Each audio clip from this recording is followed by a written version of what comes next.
Number 1. The Cats Meow. I had this really beloved cat named King Whiskers for the longest time. He was a really well-behaved cat. He didn't mess outside of the litter box. He didn't meow excessively. He just was a really well-behaved kitty. But about 3 years ago, King Whiskers began acting a little out of character. It first began with several nights of him meowing all night. And he was really meowing all night, and it sounded distressful. I just assumed that maybe there was another cat outside, and it was bothering him. I always looked out the window, but never saw another cat out there. This carried on for quite a long time. It was beginning to get annoying. I loved my cat a lot, but he was driving me completely crazy. I wasn't sure what to do anymore. He wouldn't shut up no matter what. I even lost my temper a few times with my good friend and yelled at him. I did immediately feel bad about it afterwards, though. After about 2 weeks of this, I was at my wit's end. I had no way to sleep. Earplugs were too uncomfortable. I would close my bedroom door even though I lived alone. I did everything I could, and I couldn't get King Whiskers to shut up. I love my cat very much, but I also got the idea of maybe rehoming him if things didn't work out right. One night, while his meowing woke me up, I noticed I was pretty thirsty. I got up and walked into the kitchen. After I poured myself a glass of water, King Whiskers started meowing again. I groaned. I walked over to the dining room to see if I could figure out what was there. Immediately, walking through the door, I felt something hit me on the back of the head, falling and landing on my back. I noticed someone standing over me. He was a grizzled old man, and he was holding a pot in one hand. He noticed that the pot did not knock me out. After contemplating what to do, the man turned and ran into my basement. I got up and locked the basement door and called the police. The police found the man living in the crawl space of my basement. He had a hot plate down there, and there were wrappings of food that he had stolen from my house. From the looks of it, he had been down there for several weeks, or just as long as King Whiskers had been acting weird. In addition, he had a large carving knife lying by his sleeping bag. When the police ran his information, he was wanted as a suspect in 2 different murders. My trusty cat had been meowing because a murderer was in my house. King Whiskers got the best canned cat food in existence for his entire life afterwards, and he eats it now, and he's very happy.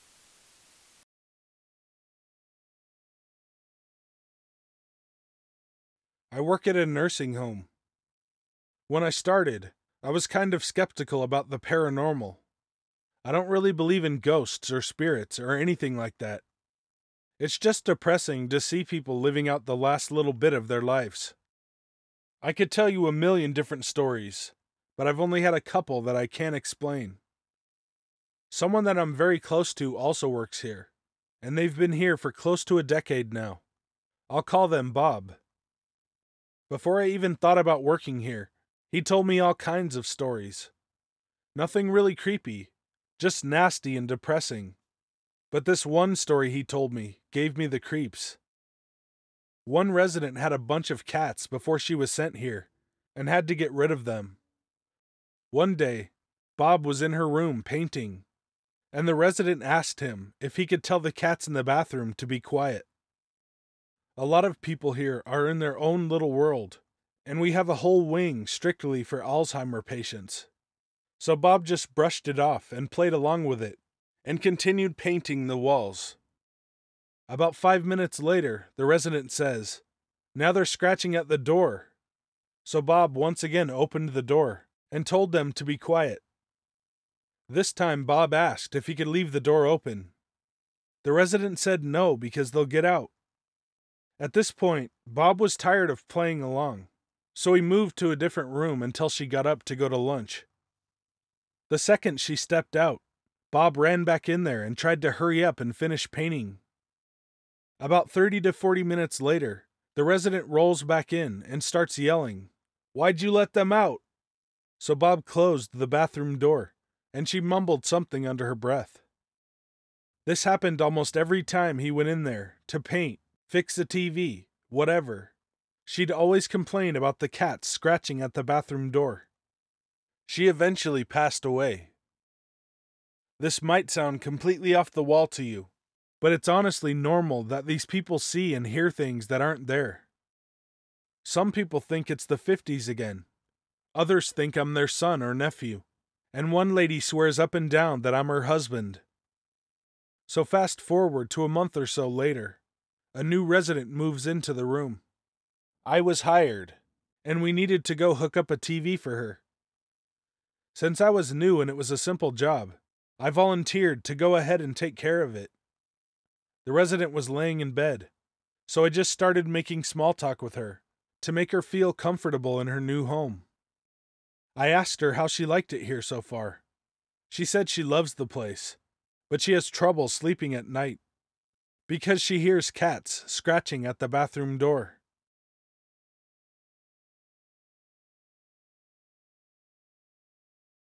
Number 3. The Stray Kitten. I have a few cats at home. The last thing at this point I need is another. And a few weeks ago, I had a bit of a problem. You see, I work at night at a local fast food restaurant. I live about 2 miles from the store, so I walk to work and walk home. The town I live in is a pretty small country town, so by the time I close the restaurant up at 1 a.m., my walk home is pretty uneventful. I turned off the main street into my neighborhood. It was always a bit darker once I got there. No sooner than I turned in, I looked and saw a really small kitten running across the street. You know how they do it. It came after me, meowing up a storm. Well, did I want the kitten? Of course I did. Did I need the kitten? No. I already had a nuisance of cats. That's the term for a group of house cats. Yeah, I bet the guy who thought it up was a jerk who wasn't a cat person. I didn't need any others. But it was not ready to give up. It got already across the street, walked up to me, and meowed. I sighed, and figured if I would just keep walking, the cat would lose its interest. But it didn't. It kept following me, and it kept meowing at me. It was really breaking my heart, because I truly could not afford another cat. As the cat and I walked along, I noticed something really strange. A man was at the house, just a few blocks down from me and the kitten. He was dressed in black, and he was climbing out of the second-story window. I froze as I realized this man was likely a burglar. I made as if to run off, but the man speedily got down from the tree and was over by me in seconds. I had ran a few steps, but he told me he had a gun, and I better get my ass back over to him. The kitten, not realizing that something bad was happening, followed him. The guy looked me over and shook his head. "It's a shame. I'm gonna have to kill you. But I'm already wanted for murder, buddy. If I get arrested, I'm screwed," he said. He cocked his gun, and I felt like messing my pants right there. Then I heard that meow again, As the kitten meowed at the burglar, looking down, he laughed. "Maybe I'll be killing two tonight," he said to me. My heart sank. "Don't kill the poor kitten," I pleaded. "He can't talk, and I won't. Please, just let us go." He ignored me, of course. I mean, what robber or what killer actually lets you go when you ask? He picked up the kitten with one hand, and he pointed the gun at the kitten. Right then, the kitten bit deeply into the fleshy part between the man's thumb and index finger. He screamed in pain. He began shaking his hand to try to get the kitten off. Instinctively, he dropped his gun so he could grab the kitten. He did manage to pull the kitten off his hand, and in anger he threw the kitten at a tree. But when the guy turned to me, he saw that I had picked up the gun. That kitten had saved both of our lives. The burglar went to jail. He indeed had a warrant out for murder, and he got 20 years in prison. My savior, the kitten, had a broken leg. I took him to the vet even though I couldn't afford it, and they took care of him. He has a limp to this day, the poor thing. But he also has a home.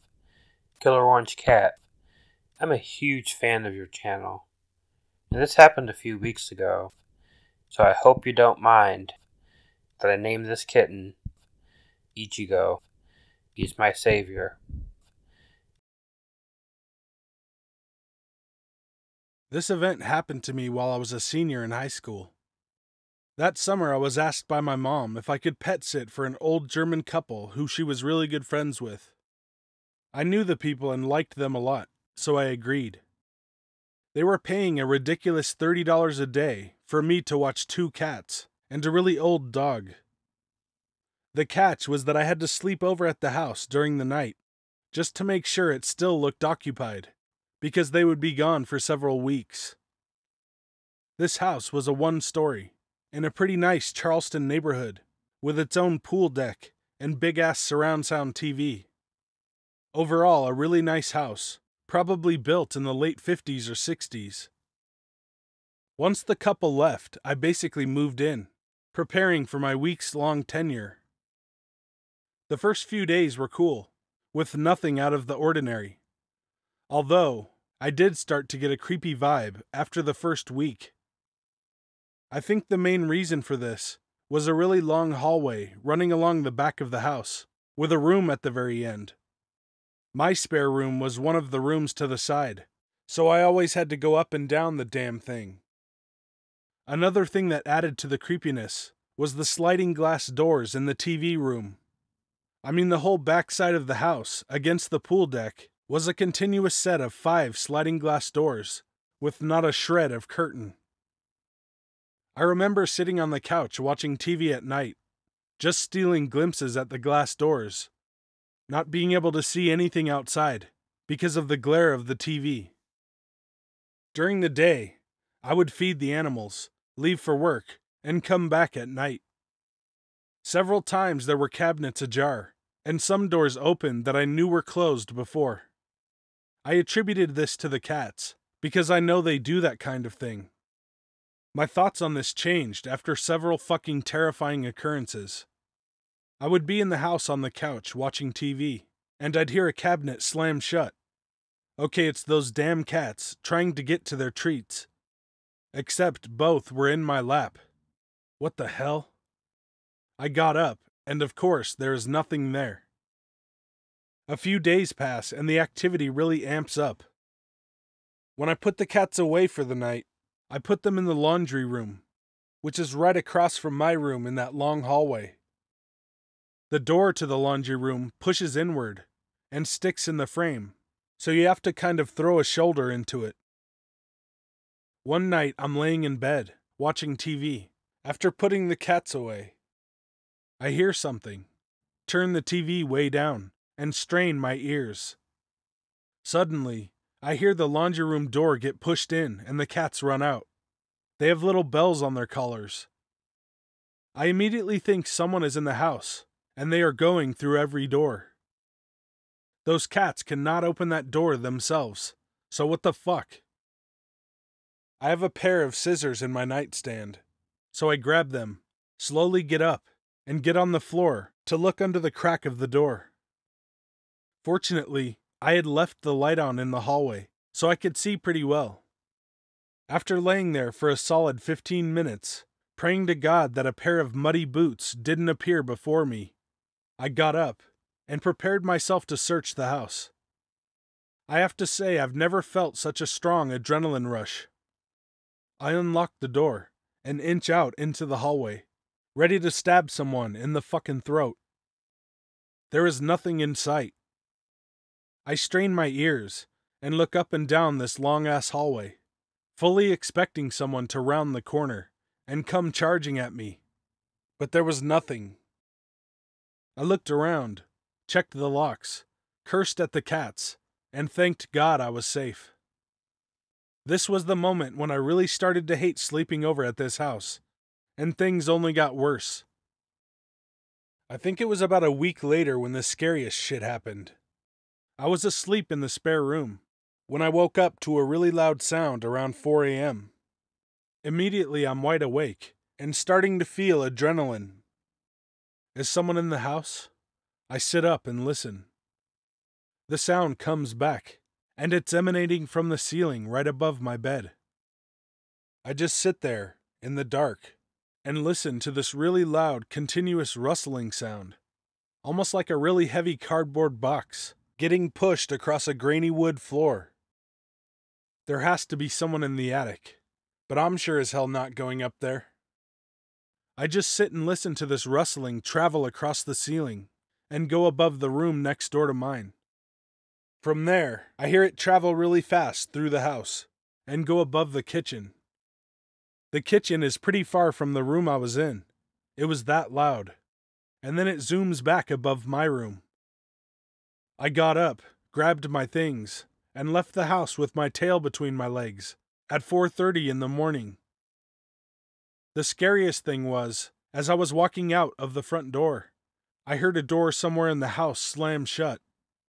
I realized on the ride home that in my rush I had left the spare room door open. The next morning, my mom asked me why I was sleeping in my own bed. I told her I got chased out of the house by a ghost. Surprisingly, she said she always got weird feelings when she was there.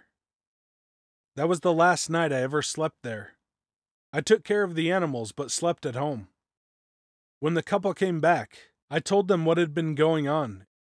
We all went up into the attic to check it out, and it was completely empty. Months later, I got some creepy news about that house.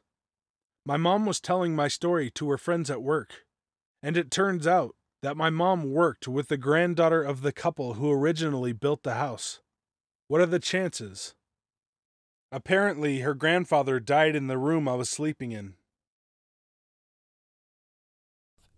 Hey all, Killer Orange Cat here. First, I'd like to thank the Devil's Interval for suggesting this collaboration and working with me. It's always a pleasure to work with a good friend. I'm including the link to his half of the collaboration at the end of this video and in the description. It also appears in a card. Make sure to go there. There will be 2 stories read by me as well, and you can subscribe to a good channel if you're not already. And thank you all for helping me with my friend Jerry. The GoFundMe campaign is still running, and the link is in the description. Although I have found him a temporary dwelling, he still has little money for insulin. If you could donate money or share the link on social media, I'd appreciate it. And for those who have donated, for those who have shared, for those who have offered positive thoughts and prayers, we both thank you from the bottom of our hearts. In the meantime, if you like this video, please let me know by hitting the like button. If you're not already subscribed to Killer Orange Cat, please consider hitting the button below, or the picture of Ichigo that will appear at the end of this closing. Leave a comment to let me know what you think about the video, and maybe share it with someone you think might enjoy it. Feel free to follow Ichigo and myself on Facebook and Twitter. If you have a story you'd like narrated on Killer Orange Cat, please email it to the address included in the description. I hope you enjoyed this video, and in the meantime, don't forget to make sure to check in your closet and check under your bed, because you never know where Killer Orange Cat might be hiding. Good night.